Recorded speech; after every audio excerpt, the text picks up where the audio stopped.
As a meeting leader, would you agree that great meetings are absolutely rare? And why is it that we can't kind of capture the essence of what happens in great meetings and do that more often? Well, if you're looking for some inspiration to do just this, then stick around, because today we're going to talk about why standardizing the process of business meetings can be very, very profitable.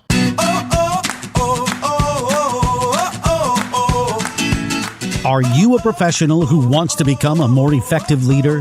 Then get ready for practical tips from the coach with the experience and inspiration to help you succeed in any leadership situation. You're listening to the Meeting Leadership Podcast with Gordon Shepherd.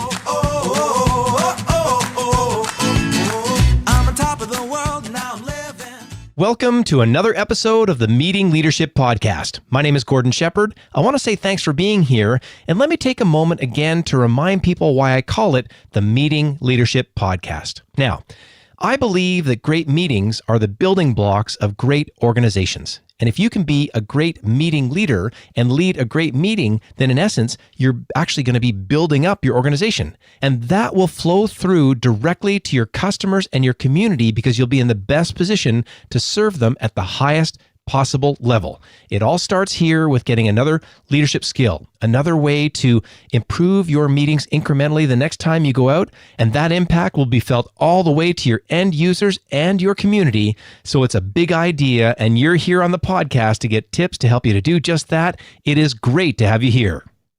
And on today's show, we're going to be talking about how to capture a unicorn, as in the elusive great meeting.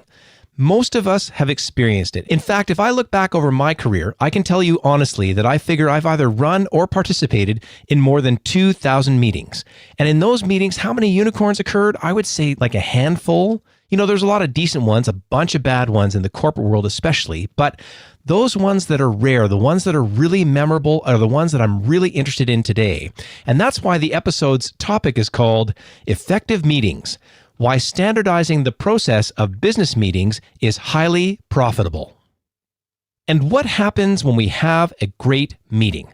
Our biggest breakthroughs occur. Our relationships, they really strengthen. We get more done. We have a higher rate of retention amongst our best people. And if great meetings are that valuable and they actually impact the bottom line, what can you do to actually kind of harness it and really take advantage of it? And to help you do this, let me give you a few questions that will help the process move forward the next time a great meeting occurs in your organization. And the first question is, what was on that agenda? And do you have a copy of that agenda that you can then bring forward to start to sort of form an agenda template to recreate the conditions that were there? On the agenda, hopefully you're going to see a list of the people that were actually in that meeting. When you look at those people in that moment, what were their competencies? What were the things that they were bringing to the table? Was it a diverse group of people? Were there kind of senior leaders and junior people in the room, or was it all sort of at the senior level? Who was there and how did they come together to create that great meeting situation? And of course, if there was a great meeting agenda, there had to be a wonderful meeting facilitator in that moment. Think back then to what were the things that that facilitator was doing during the meeting? Did they have a high level of emotional intelligence? Were they able to, almost orchestrate, be a conductor, and really allow the people on the team to do the right things at the right moment? So when the talker was talking too much, they slowed them down. And when the quiet person needed to make a bigger contribution, they really helped them to do just that. And I really hope that after you start to answer these types of questions, you ask your own questions and you come up with really your own standardization process. And for some people, that may end up looking like a textbook. And for others, it may be just sort of 2-3 things that they carry forward into their next meeting and the meeting after that that really allow them to create gold mines in every meeting that they are in. And if you'd like even more inspiration when it comes to standardizing the process of business meetings, then check out episode 122 on the Meeting Leadership Podcast. It's called Why Leaders Need to Fail Faster So They Can Have Better Meetings. And in there, you're kind of getting ideas from kind of a scrappy startup point of view where you're very agile. You're testing things, failing, and succeeding. Testing, failing, failing. Testing, failing, and succeeding. Because we all know the value of a great meeting, whether it's dollars or people or whatever that is.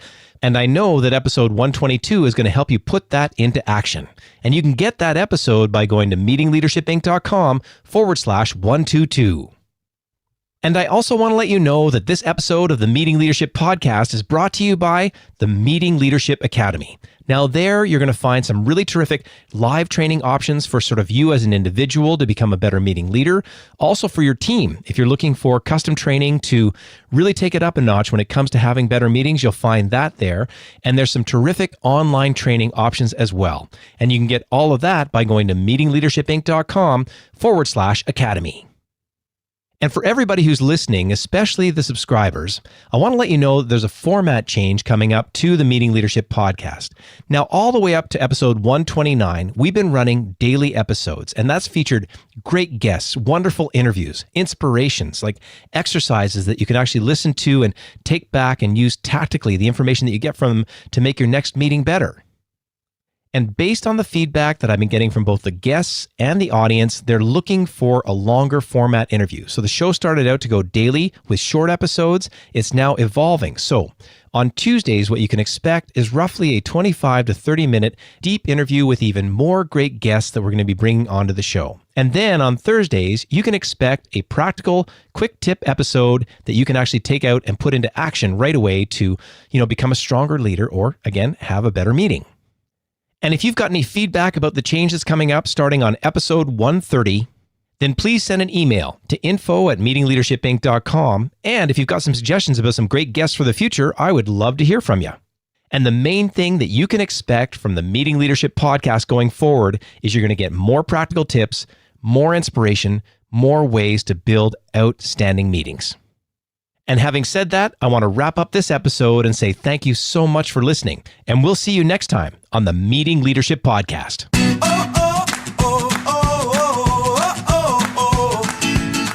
Thanks for listening to the Meeting Leadership Podcast. Be sure to subscribe for more strategies to help you become an outstanding leader. And don't forget to rate and review so we can bring you even more great content. We'll see you next time, right here on the Meeting Leadership Podcast. I'm on top of the world, now I'm living. And the good just gets better, keeps on giving. Not even close to the end, it's just beginning. Life is getting lighter while the days are getting